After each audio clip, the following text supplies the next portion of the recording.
Muy buenas tardes.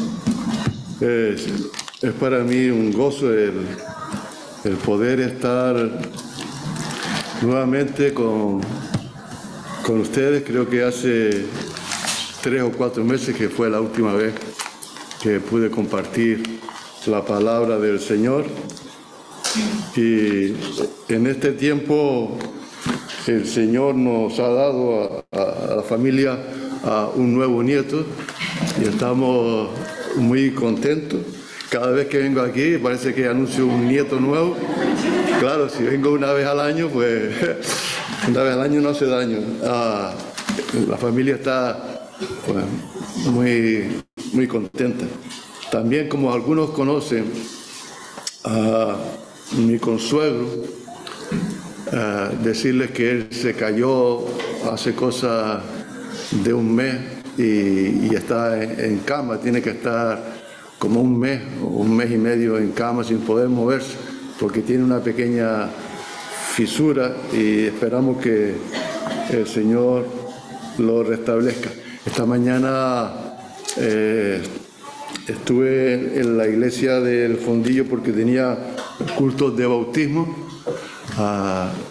12 hermanos bajaron a las aguas del bautismo y fue un culto muy gozoso y emocionante.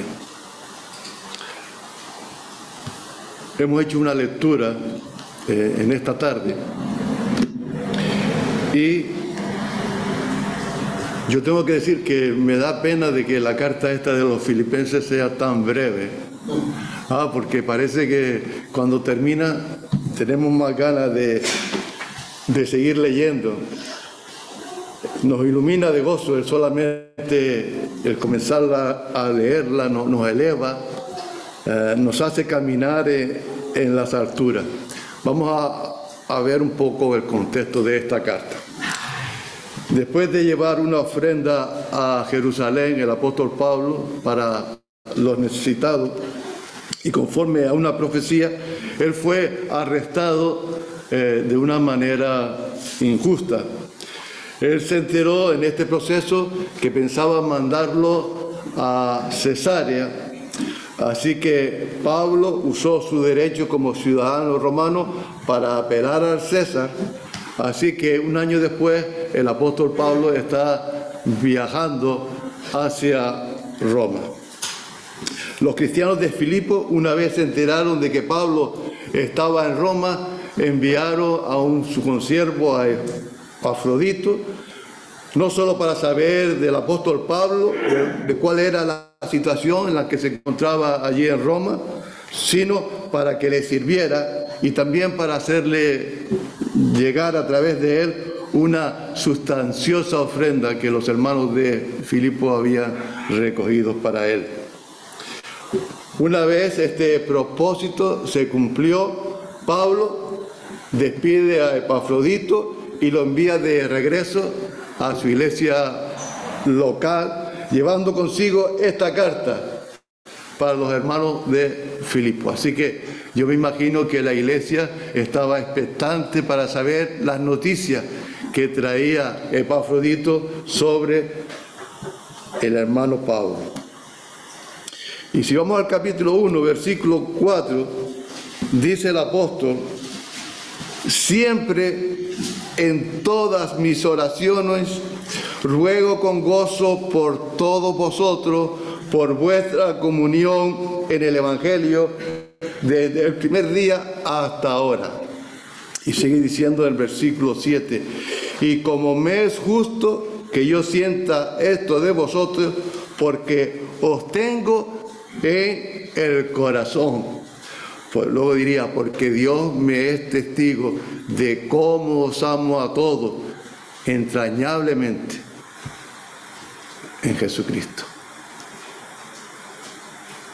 Yo no soy el apóstol Pablo, pero tengo que decir que les amo entrañablemente. Cada vez que estoy con ustedes aquí, pues es para mí una subida de espiritualidad, de consagración.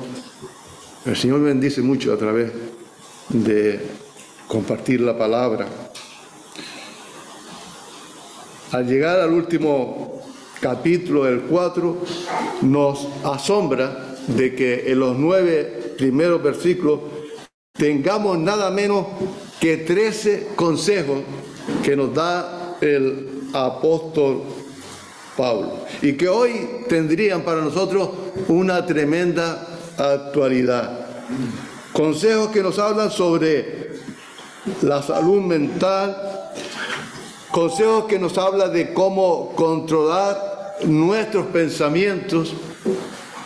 ¿Por qué es tan importante que aprendamos a controlar nuestros pensamientos? Los pensamientos tienen una habilidad tremenda para controlar nuestra vida, para bien o para mal.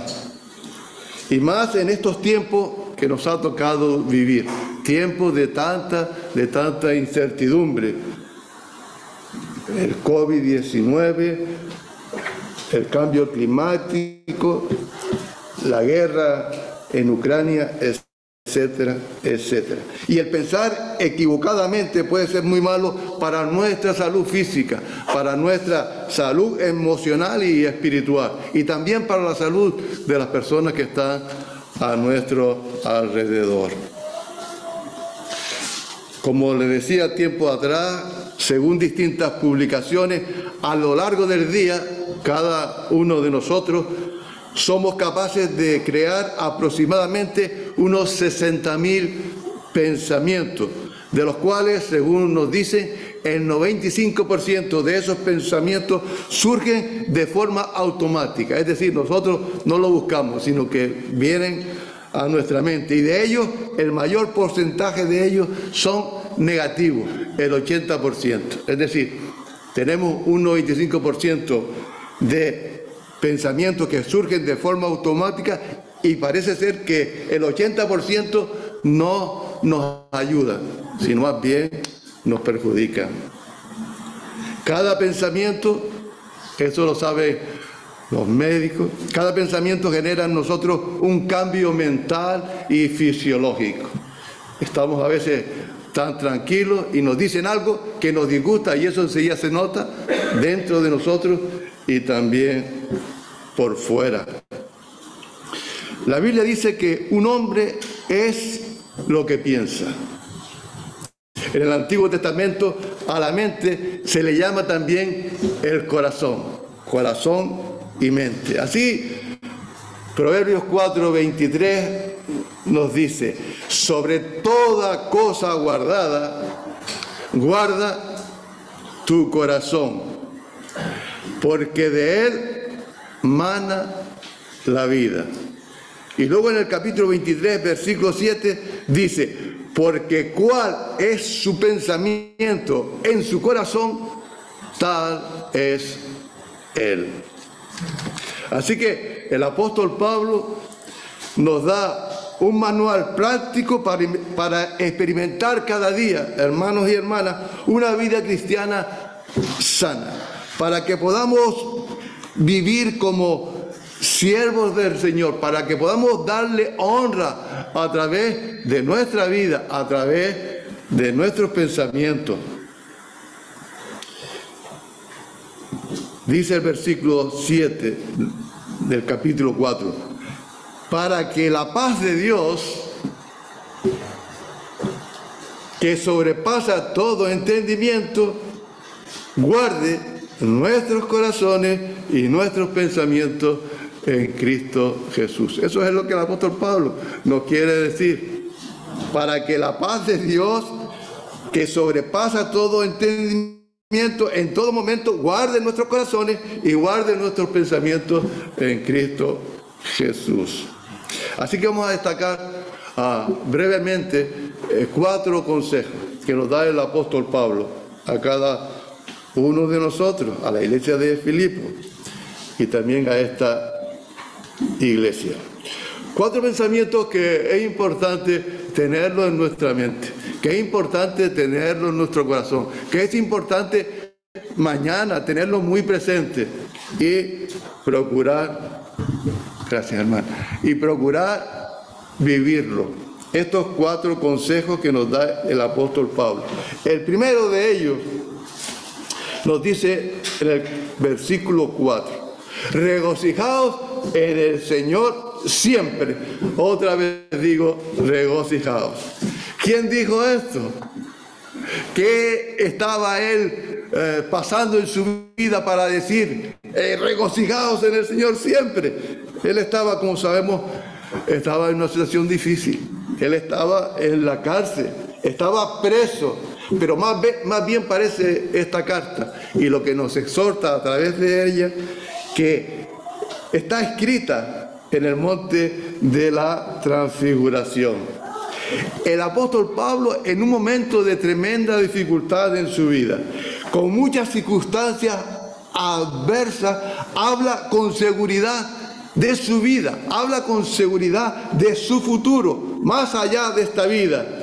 Y toda esa seguridad se apoya en la persona de Jesucristo.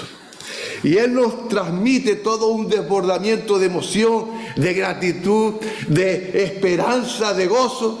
Nada menos que 16 veces hallamos en la carta la palabra gozo, la palabra regocijo y sus derivados.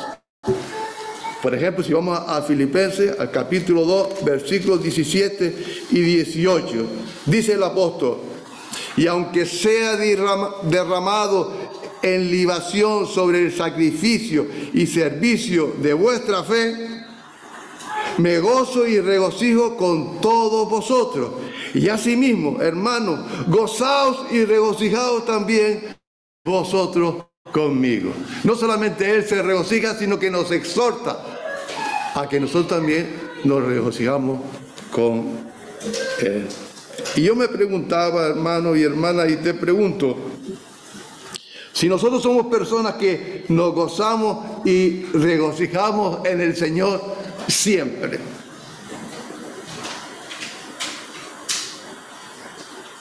Pablo aprendió allí en la cárcel el gran secreto en medio del sufrimiento, que el gozo del Señor es nuestra fortaleza. Jesucristo es el Dios de gracia, es el Dios de amor, es el Dios de perdón. Así que, encadenado a un soldado romano, él escribe, regocijaos en el Señor siempre. Otra vez digo, regocijaos. Y luego dice, vuestra gentileza sea conocida por todos los hombres. Normalmente, cuando en nuestra vida no vienen las cosas como nos gustaría, lo de amable y gentil es muy difícil. El apóstol Pablo dice, vuestra gentileza sea conocida por todos los hombres. Pensaba en estos días, hablando del gozo, pensaba en mi primer pastor y recordaba su sonrisa. Lo que me impresionaba de él desde el primer día que le vi, un jueves que fui a un culto de oración, mi primer culto, y estaba el pastor predicando, y lo primero que me cautivó fue la alegría, la amabilidad, los gestos que él tenía en su cara, de bondad, de mansedumbre, de gozo. Hasta el punto que un día, escuchándolo nuevamente, me dije, voy a intentar ser como él. Pero hermanos y hermanas, siendo sincero y analizando mi vida, tengo que decir que muchas veces son las circunstancias las que han determinado mi gozo. Tristemente, nuestras vidas muchas veces no impactan a las personas que están a nuestro alrededor, porque damos la sensación de que el gozo y nuestro contentamiento depende muchas veces de cómo nos vaya la vida. Pablo nos dice que el gozo, que la gratitud, la generosidad, la amabilidad deben delatarnos como seguidores de Cristo, pero siempre, en toda circunstancia, en todo momento, los 365 días del año. Pablo nos señala, hermanos y hermanas, que el gozo cristiano es superior a todo lo terrenal que nos pueda venir a nuestra vida. Porque su gozo no reside en las cosas materiales, su gozo no reside en que tengamos salud, su gozo no reside en tener seguridad, en tener prestigio, sino que se encuentra en Cristo, que le sustenta, que le alienta y le motiva en cualquier circunstancia. Y así él puede decir, regocijaos en el Señor siempre. No quiere que se nos olvide. Las lecciones más importantes en la vida, hermanos y hermanas, es aprender a escuchar a Dios. Y no podemos aprender a escuchar a Dios si durante el transcurso de la semana nuestra Biblia está cerrada.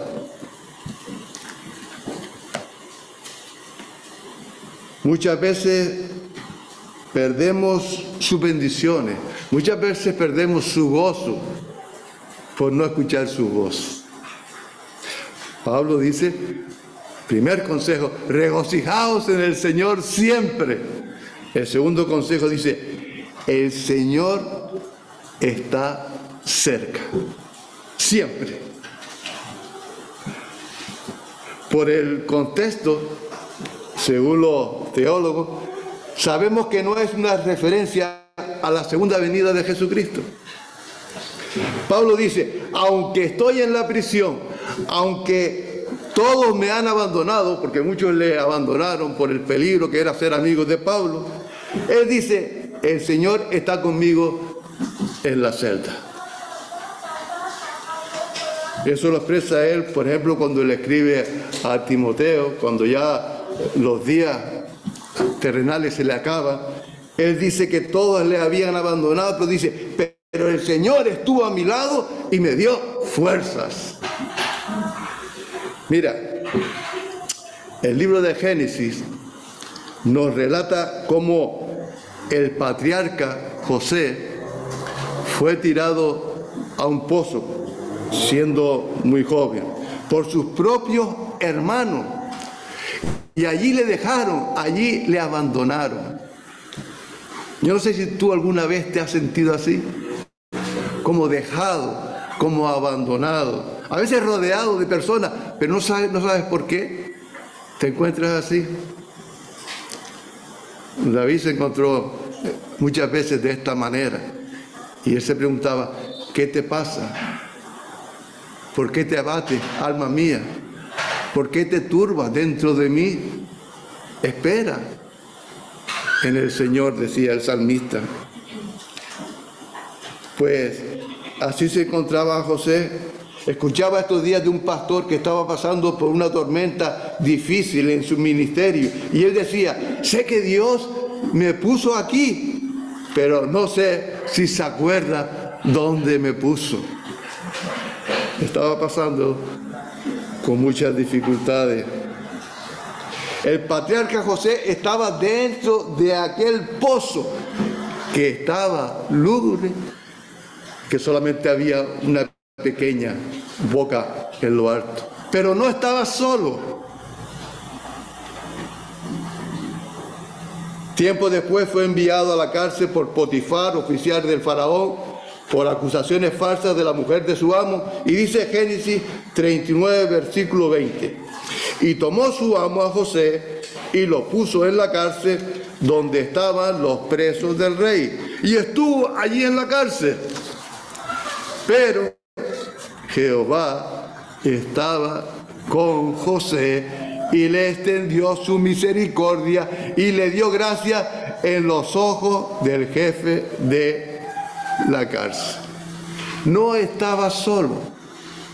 Tienes que recordar cada día, hermanos y hermanas, regocijarte en el Señor porque no estás solo, porque Dios, Jesucristo, está contigo y está conmigo.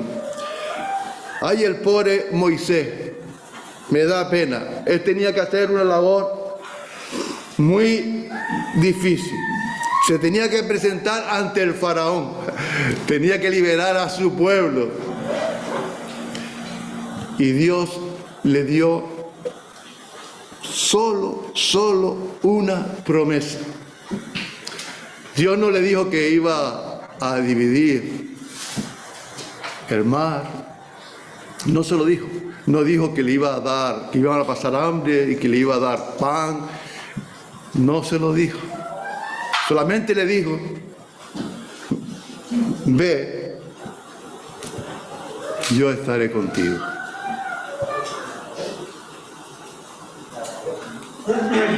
Las circunstancias podrán ser difíciles e intensas, pero tenemos la certeza de que Dios está siempre a nuestro lado. Dios cuida de nosotros. Él prometió, no te dejaré ni te desampararé. Aprendamos a gozarnos y a alegrarnos en el Señor a pesar de las circunstancias que estemos pasando, porque Él, hermanos y hermanas, tiene su tiempo. Miren, si hay alguien que sabía de persecución, si hay alguien que sabía de tormentas en la vida, ese era este hombre que estaba en la cárcel, el apóstol Pablo. Pero él estaba convencido y vivía en una convicción de que nada ni nadie lo podría apartar de su Señor y su Salvador. Y él escribe, ¿quién nos separará del amor de Cristo? Y empieza a hablar de tribulación, de angustia, de persecución, ni la muerte, ni la vida, ni lo presente, ni lo porvenir, ni lo alto, ni lo profundo, ni ninguna cosa creada nos podrá separar del amor de Dios que es en Cristo Jesús, Señor nuestro. Romanos 8, 35 al 38. ¿Qué consejo nos da el apóstol Pablo cuando está en la cárcel? Regocijaos en el Señor siempre, en cualquier circunstancia. El Señor está cerca, siempre está a tu lado. ¿Cuál es el tercer consejo que nos quiere dar el apóstol Pablo?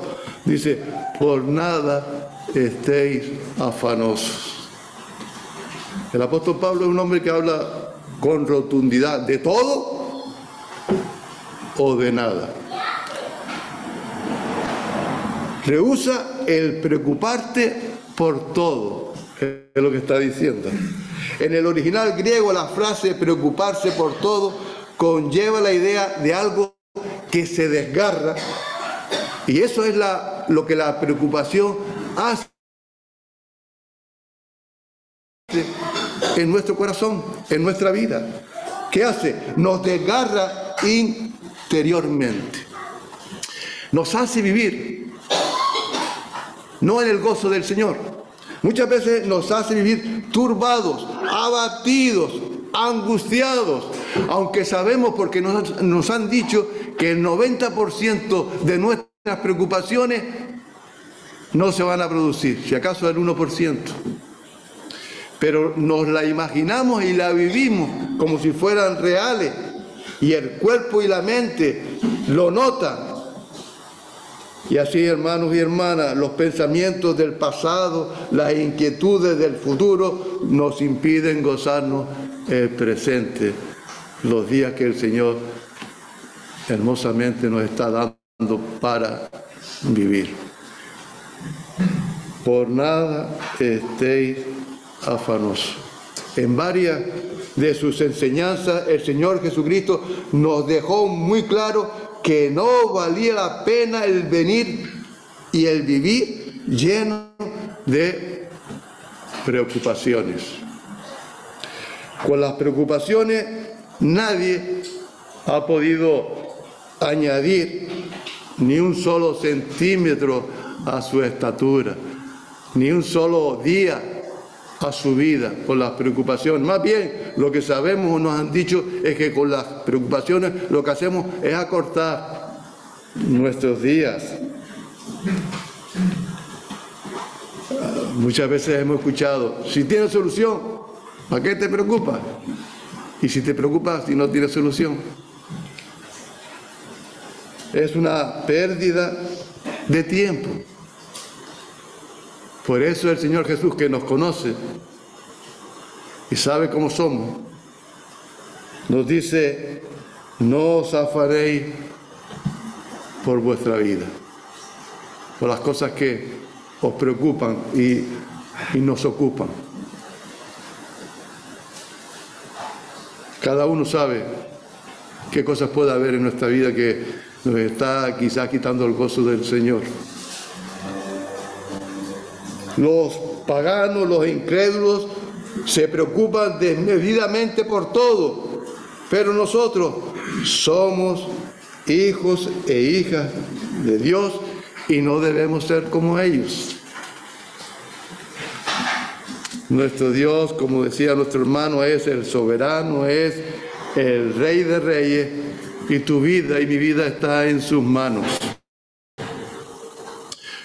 La vida cristiana no es un camino de rosa. Si hay amigos aquí en esta tarde que no crean que cuando uno se convierte a Jesucristo todas las cosas le van a ir bien. No es verdad. Hay circunstancias que generan en nosotros ansiedad e incertidumbre. Hay piezas, cosas que nos suceden que no sabemos dónde colocarlas. Es como un puzzle, tenemos todas las piezas, nos sucede algo y decimos, ¿pero por qué esto? Y no tenemos. Y no desciframos lo que el Señor nos quiere decir a través de ese suceso en nuestra vida. Por eso dice el apóstol Pablo, regocijaos en el Señor siempre. Él está siempre cerca de ti. No te preocupes por nada. Y ahora te dice, sean conocidas vuestras peticiones delante de Dios en toda oración y ruego con la acción de gracia. Está diciendo, cuando te venga la preocupación a tu pensamiento, ponla delante del Señor, ponla en sus manos. Cuando ellas vengan a nuestra vida, no nos dejemos que nos agobien. Presentémoslas a Dios en oración y ruego. Presta mucha atención.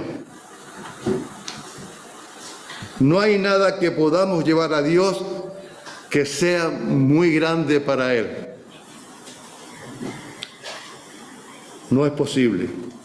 No hay nada que llevemos a Dios que sea muy pesado para Él. Él puede encargarse. No hay nada que lleves a Dios para lo que Él no tenga una respuesta perfecta, idónea para nuestra vida, sin excepción. Por eso cantamos antes este himno, que en mi iglesia tiene otra letra, dice así, andas débil y oprimido y cargado de aflicción.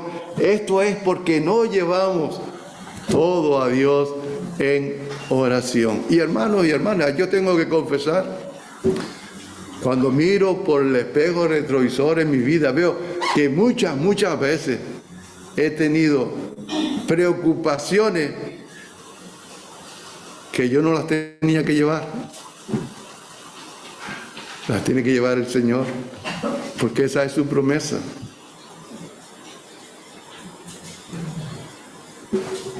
Dios escucha nuestra oración, pero Él tiene su tiempo. Y yo me he dado cuenta que su tiempo muchas veces no coincide con mi tiempo, ni con el tuyo. Quiero esto y lo quiero ya. O no me lo da, porque no nos hace bien. Él ve todo el puzzle y sabe colocar bien las piezas de nuestra vida. A mí me llama mucho la atención la vida del salmista David. Yo me siento muy identificado con él. Cuando él dice, por ejemplo, fueron mis lágrimas, mi pan de día y de noche. Fue un hombre que parecía lleno del Señor, pero pasó momentos de dificultad en su vida. Él tenía complicaciones y angustias como las tenemos todos. La peculiaridad de su historial fue constante la dependencia que él tenía de Dios. Él escribió: el Señor es mi pastor, nada me faltará.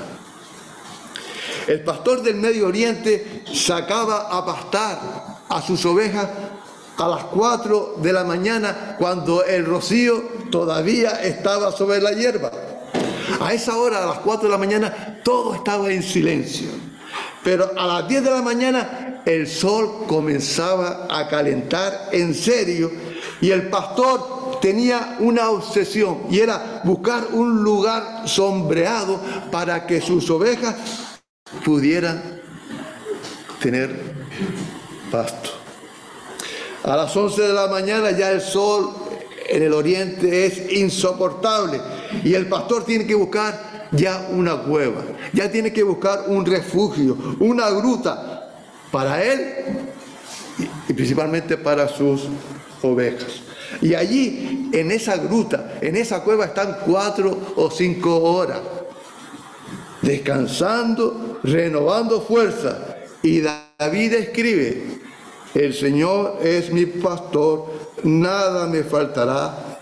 En lugares de delicados pastos me hará descansar. En Palestina hay muchos riachuelos, sobre todo a partir del mes de abril empieza a descongelarse los montes y empieza a bajar el agua, y el agua baja con mucha fuerza. Y el pastor sabe que sus ovejas, cuando van al riachuelo, rehuyen porque tienen miedo. Y él empieza a poner piedra en una pequeña laguna para que las ovejas vayan y vean agua. Y él escribe: junto a aguas de reposo me pastoreará. Muchas veces perdemos, hermanos y hermanas, las bendiciones de Dios por alejarnos de nuestro pastor, por no escuchar su voz, por no alimentarnos del pasto que Él nos da. Nunca es muy tarde, amigo, para acudir, para escuchar la voz de Dios, para el llamado del buen pastor. ¡Qué tremenda bendición es tener un pastor como Jesús, que ha tomado como responsabilidad personal el cuidado de cada uno de nosotros? Somos la niña de sus ojos. Para Él no somos uno más, sino el blanco especial de su amor y su cuidado. Amigo que estás aquí en esta tarde, no te pierdas, no te alejes. Escucha la voz del buen pastor. Él vino a este mundo, murió y resucitó para que tú pudieras tener vida, y vida en abundancia, y que también para que pudieras tener un buen pastor, para que pudieras descansar, para que sintieras el cuidado de Él. ¿Quién quiere en esta tarde sentirse cuidado de forma tan directa y personal por el buen pastor? Aunque seas creyente, le puedes decir: Señor, perdóname, porque muchas veces no me siento cuidado, no por culpa tuya, sino por la mía, por la falta de confianza, por la falta de cuidado, y quizás por habernos alejado del buen pastor. Pídele perdón por tus pecados, amigo, acéptale en tu corazón como Salvador y Señor de tu vida. Vamos con las conclusiones. Las exhortaciones prácticas de Pablo en este pasaje, yo tengo que decir, hermanos y hermanas, que son fáciles de comprender. Yo creo que ustedes y yo las hemos comprendido. Creo que no es un lenguaje rebuscado, son sencillas las palabras que hemos escuchado, pero no son tan fáciles, creo, de llevar a la práctica. Mire, si llenamos nuestra vida cada día del alimento sano de la palabra de Dios, nuestra forma de pensar, nuestros pensamientos reflejarán la mente de Cristo. Muchas de la gente que rodeaban a Pablo, no solamente cuando estaba en la cárcel, sino ya en su vida diaria, en su vida laboral, seguro que no les gustaba lo que el apóstol predicaba. Seguro que muchas cosas que el apóstol predicaba a ellos no les gustaba. Seguro que no compartían incluso el mensaje, pero no podían evitar sentirse impresionados por su vida, por la vida de un hombre que estaba regocijado siempre en el Señor, que sentía la presencia de Cristo en su vida, que no vivía afanado ni turbado y que descansaba en el Señor. A veces, hermanos y hermanas, olvidamos a quién tenemos dentro de nosotros. A veces, hermanos y hermanas, nos olvidamos lo que tenemos y al tenerlo, lo que tenemos de Él. El apóstol Pablo decía: mas ahora ya no vivo yo, con Cristo estoy juntamente crucificado. Mas ahora no vivo yo, mas vive Cristo en mí. Estos son, hermanos y hermanas, lo que me ha estado dando vuelta en esta semana el pensamiento, de que es una realidad, de que no vivimos nosotros, que Cristo vive en nosotros, pero que tenemos que ser vivenciados en cada momento, en cada circunstancia. Decir: gracias, Señor, porque no soy yo, eres tú. No yo, sino Cristo puede ser el lema de la vida de Pablo. Y puede ser también, y debe ser nuestro lema: no yo, sino Cristo. Él decía en Filipenses 4:19, unos versículos después: mi Dios pues suplirá todo lo que os falta conforme a su riqueza en gloria en Cristo. Todas las cosas. Nosotros no estamos preparados, pero Cristo en nosotros sí. Una vida tremendamente enfocada en Cristo. Fuiste creado por Dios y Dios te hizo de barro. El barro es muy frágil, incluso es un material muy barato. Pero si eres creyente, guardas en ti el tesoro de la nueva vida en Cristo. El Espíritu Santo, lo que hace, hermanos y hermanas, que nuestra vida tenga sentido es cuando estamos dando el fruto del Espíritu Santo. Cuando se nota en nosotros el amor, el gozo, la paz, la bondad, la benignidad, etc. Y cuando los que están a mi lado, cuando los que están a tu lado se benefician de lo que tú das, de lo que la gracia de Dios produce a través de ti.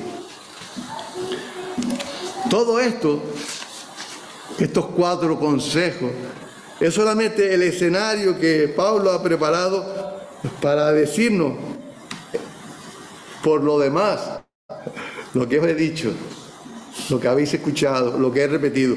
Por lo demás, hermanos, todo lo que es verdadero, todo lo honesto, todo lo justo, todo lo puro, todo lo amable, todo lo que es de buen nombre, si hay virtud alguna, si algo digno de alabanza, en esto pensad.